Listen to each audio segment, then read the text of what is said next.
Hello, my name is Alicia Hayek, and this is my presentation of my case study on school attendance at Golden Oak High. So we'll begin with the case summary. So some facts I have listed here are there's a low staff turnover in the school, which is good. Student attendance is on the decline. A recent stat of 85% of students have missed more than 10 days each school year, which makes it the lowest attendance rate in the district. Laws and district policies outline attendance practices and requirements. Some facts about students are that 965 students in grades 9 through 12 at Golden Oak High. A majority are from middle-income homes. The principal, it's his first year at Golden Oak High, and he's actually, it sounds like it's at Christmas break, so he's taught half a year there. And he is tasked with finding and fixing the attendance issues by his superintendent. The issues, the legal and ethical issues I found. So all the ones I listed are not being followed at Golden Oak High. So here are some of the problems I found. Some legal issues are that state laws allow excused absences for illness, weather, death in the immediate family, or as excused by the principal. The district also has the same policy as Kansas law. The problem I see is that many teachers are not following that. They are making their own exceptions to the rule instead of leaving it up to the principal. Another legal issue I found is that previous legal cases, as we learned in the case study, have made it clear that teachers are accountable for attendance information. I also found that on the KSDE website. And so this case study shows that some teachers aren't even doing attendance or putting in ethical attendance. So that's a problem as well. And then states, under recent cases and doctrines, states have authority to make sure that students are attending school between the ages of 7 and 18. And some district issues that I haven't mentioned, the district put into place that students' grades can be penalized for more than 5 unexcused absences, and that partnerships are in place with social services and the juvenile court to remediate issues. And that's what we learned from the superintendent. So we'll move on to the sentence to synthesize what's going on here. And what I said is that the students, parents, and staff at Golden Oak High are not prioritizing school attendance or abiding by state law and district guidelines. So that's kind of the root of the problem as I identified. Section 4 is about synthesizing the facts. We'll begin with people. It is Mr. Rhodes' first year at Golden Oak High. He's about halfway through his first year. I think something that I really wish we knew is the culture he's built in the school and the relationships he's built with others. So I put it as unknown if he has built strong relationships with teachers and students yet, because I think the first step to fixing any problem is relationships. So I think that's really important to know. The next thing is that from the 5 student records he studied, he just looked at 5 in this case study, it is clear that students, parents, and teachers have different expectations and values when it comes to attendance at school. So I don't think currently students and parents are valuing attendance like they should be. And then most students come from middle-income homes. Some are from very low and some are from very high, but this case stated that most of them are from middle-income homes. It also stated that diversity in schools is increasing as more Hispanic and Asian families move in.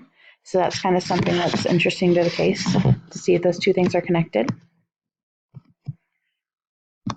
Place. So these facts are based on the place. The school offers many different sports, clubs, and teams for students to get involved with.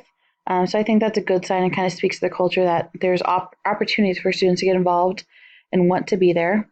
It is unknown whether students are required to have a certain GPA or attendance rate to participate in these activities, because I think that would kind of speak to the culture of, do they value attendance and grades? Does it matter? This culture of the school is unknown, kind of what I've been talking about. Is it a nurturing, inviting climate that makes students feel welcome, they want to be there, or is it not? And then we also know that the school is located in a suburb, and most parents have to have long daily commutes to work, leaving less time at home with their kids in the evenings and stuff like that. And then the last one we'll look at are programs within the school. It's a public school. The district has guidelines set for attendance. We don't really know how well they're being communicated at this school per se, but we know they're there. Teachers can subtract points for absences, and absences, like we already talked about, are excused only for those things. Well, they're supposed to only be excused for those reasons. The district partners with social workers and the juvenile system to address attendance issues, and it is unknown what other schools in the district, all with lower absence rates, are doing differently. So I think that's kind of a key point there is, why do these other schools have such different absence rates than Golden Oak? So we'll go back and we'll go to section 5, review the info. So this issue will reach more than just Golden Oak High students, staff, and parents.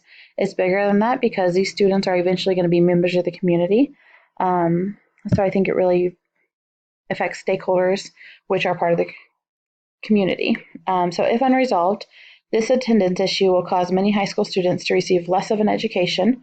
On KSDE's website, they talk a lot about attendance and how the more absences lead to greater chance of dropout. So I think it really talks about, as a community, with these high absence rates and all that kind of stuff, it's going to lead to less educated citizens, which could be damaging to the community in the future. And I also put more could be learned about the situation by using perception data to see what students, staff, parents, and community members think of the school and how it is ran, especially when it's compared to nearby schools. So I think that would be interesting data to collect. So we'll go to section 6, identify options. So here are some options I came up with to solve this problem. Option 1, kind of the most rash option, is to deliver consequences for the teachers and students that have broken attendance policies thus far in the year. So that could be truancy court for students who have had too many absences, especially unexcused. That could mean disciplinary action for teachers, firing, whatever that means for teachers who are not abiding by the policy that's in place by the district. It can mean all sorts of things that are kind of abrasive, and we'll kind of get to the pros and cons of that later. So option 2 is create and distribute surveys to parents, students, staff, and community members to collect perception data to kind of get to the why. Why are students missing so much school? Why do parents and students think it's okay? And what do they think of the school itself? So option 3 is meet with nearby schools, staff, administrators, parents, and students to pinpoint differences to discover the why. So that would be good to go and see what other schools are doing, kind of see what the culture is at other schools, see the differences. And the option 4, I have to take steps to meet with the staff and students and parents to set expectations and guidelines for attendance. Especially being a new principal, I think that'd be important. So these are kind of some of the things I came up with. Let's go look at the pros and cons. So we're going to evaluate options. So option 1 was deliver the consequences, which was kind of the rash option. So the pros is that it's probably not going to be repeated again by those who have done, especially looking at those 5 individuals. They're probably not going to do it again. And that word may spread, and others may start attending school more often. Teachers might be doing attendance with more fidelity and that kind of stuff. Some cons are that I think this would really hurt school morale, especially being a new principal. And I don't know, it's hard to know if building expectations have been put into place by this principal or by the previous one. But I think going in and firing teachers and doing all these things when maybe the expectations have not been communicated well would be kind of a little too much of a harsh choice. So that's option 1. Option 2, the surveys to gain perception data. Some of the pros are you could see what the perception is of the school culture, could lead to understanding of why students and parents don't value attendance and why teachers don't value attendance. Kind of see where their loyalties lie. Cons are that you may not receive honest answers and you may not have 100% participation.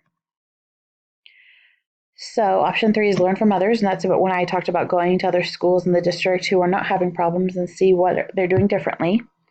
So pros, you can discover why other schools are not dealing with similar issues and discover new ideas to improve our culture and ways to communicate expectations.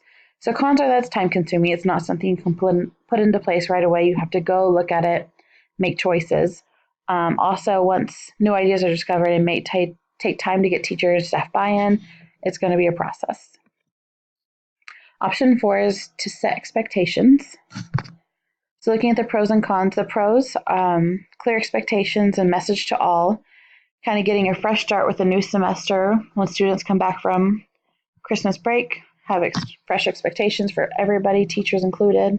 Cons, some may be reluctant to change, especially they said a lot of teachers have been there for a long time. So that might be hard for them to get on board with the change. And so you may receive pushback from parents, teachers, and students because they're used to things the way they are. So we evaluated our options. Now let's go to choose our best option. So I think that the best option is to combine some of the options. The best plan is to combine some of the options we've already talked about. So let's look. My plan is to combine surveys, seeing what nearby schools are doing, and setting expectations. Not necessarily in that order, but I think it's a good idea to take pieces from all of those to make a long-term goal with little short-term steps along the way. Because I don't think this culture is going to change overnight. So let's go look at what the details of my plan are.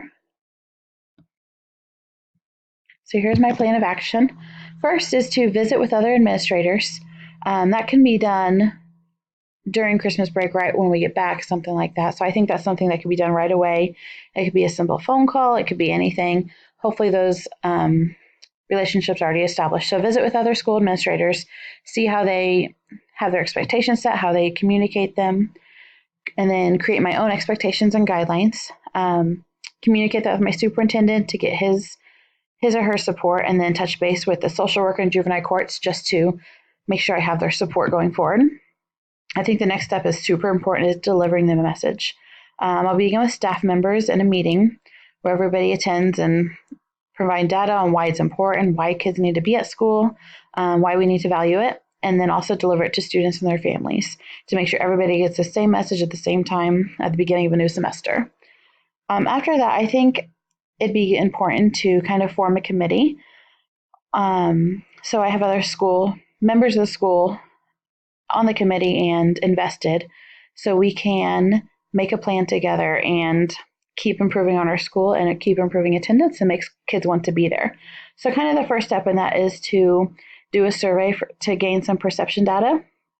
So go to community members, staff, parents, students, everybody to kind of see what they think about the school and the culture and how we can improve. So step 5 after that is, as a committee, I think it'd be good for the other teachers or members of the team to go as well. Visit some schools, talk to the staff and students, and look for differences and see what we can improve on, and then start implementing changes. Take those survey results, make it into usable data, start doing some things in our school that is going to build on the culture and value attendance. And the last one, step 7, is stick with it. Consistently follow through on expectations. When students break the policy, have consistent consequences, no matter who they are, no matter what, just consistent there. And then regularly meet as a committee to discuss ways to keep improving our school culture and want students to be there and keep improving student learning. So that is my plan to address this case study. Thank you so much for watching.